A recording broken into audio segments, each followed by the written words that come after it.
예수 그리스도를 구세주로 영접한 사람이 삼가해야 되는 것이 있다면 무엇일까요?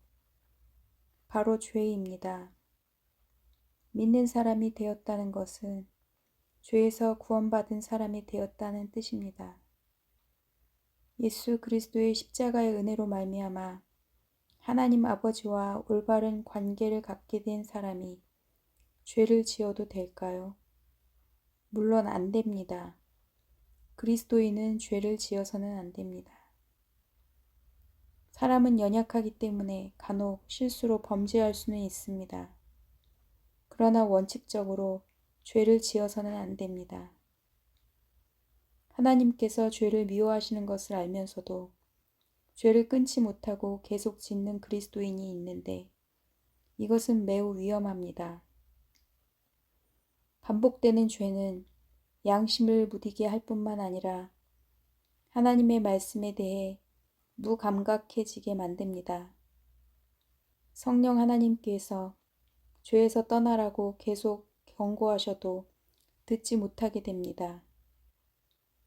점점 영이 어둡고 허약해져서 원수마귀의 거짓에 쉽게 속고 마귀를 대적할 힘을 잃고 맙니다. 하나님으로부터의 영양분을 제대로 공급받지 못해서 영혼은 더욱 피폐해집니다. 몸을 더럽히는 경우 몸뿐만 아니라 영혼까지 더러워지는 것은 말할 것도 없습니다. 너희가 하나님의 성전인 것과 하나님의 성령이 너희 안에 거하시는 것을 알지 못하느뇨. 누구든지 하나님의 성전을 더럽히면 하나님이 그 사람을 멸하시리라. 하나님의 성전은 거룩하니 너희도 그러하니라. 예수 그리스도의 이름으로 성령 하나님께서 내 안에 들어와 계십니다.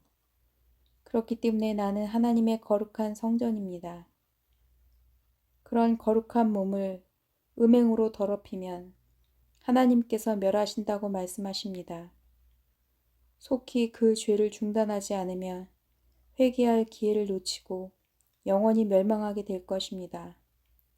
나중에 죄를 끊겠다고 하지 마십시오. 죄는 그렇게 만만하지 않습니다. 우리가 죄를 다스리지 않으면 죄가 우리를 삼켜버릴 것입니다. 하나님께서는 가인에게 죄를 다스리라고 명하셨습니다. 그러나 오히려 그는 죄에게 지배당하여 자기 동생 아벨을 죽이고 말았습니다. 죄와 타협하는 순간 자신의 자유를 저당 잡히는 것입니다. 그래서 초기에 그 싹을 자르지 않으면 안 됩니다. 죄를 짓는 것은 도둑인 원수 마귀에게 내 집의 문을 열어주는 것과 다름없습니다. 주님께서 내게 주신 영원한 생명과 기쁨과 평안을 지키고 회복시키는 길은 얼른 죄를 떨쳐버리고 예수님께로 달려가는 길뿐입니다. 그럼 어떻게 해야 습관적이고 고의적인 죄를 그만둘 수 있을까요? 우리를 위해 십자가에서 붉은 피를 흘리시고 숨지신 예수님을 생각하면 됩니다. 주님께서 내 죄 때문에 고통당하신 것을 알면서 어떻게 똑같은 죄를 반복해서 지을 수 있겠습니까? 주님께서 저 사람을 위해서도 십자가에서 피 흘리셨는데 내가 어떻게 그 사람에게 악을 행할 수 있겠습니까? 죄를 짓는 것은 마귀의 역사라는 것을 기억하십시오. 악한 영에게 묶여서 끌려다니는 것입니다. 그러므로 예수님의 강력한 힘을 의지해야 풀려날 수 있습니다. 예수님의 이름을 간절히 부르며 이 죄의 사슬에서 자유롭고 싶다고 진심으로 소리내어 말씀드려야 됩니다.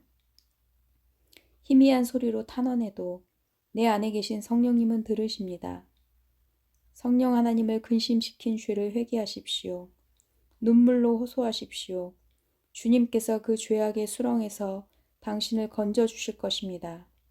그동안 짓던 죄가 싫어지고 그만두게 될 것입니다. 게임 중독의 영은 예수 그리스도의 이름으로 묶임받고 내게서 떠나갈지어다. 내가 너를 거절한다. 나는 예수 그리스도의 거룩한 피로 말미암아 하나님의 자녀가 되었다.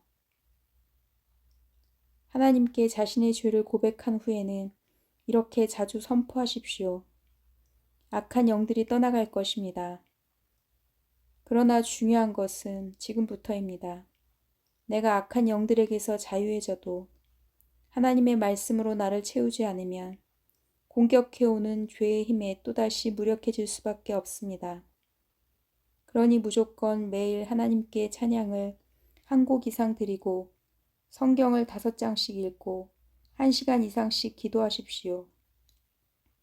처음에는 어렵겠지만 시간을 정해놓고 주님과의 교제를 시작하면 성령님으로 충만해져서 습관적이고 고의적인 죄를 끊을 수 있습니다.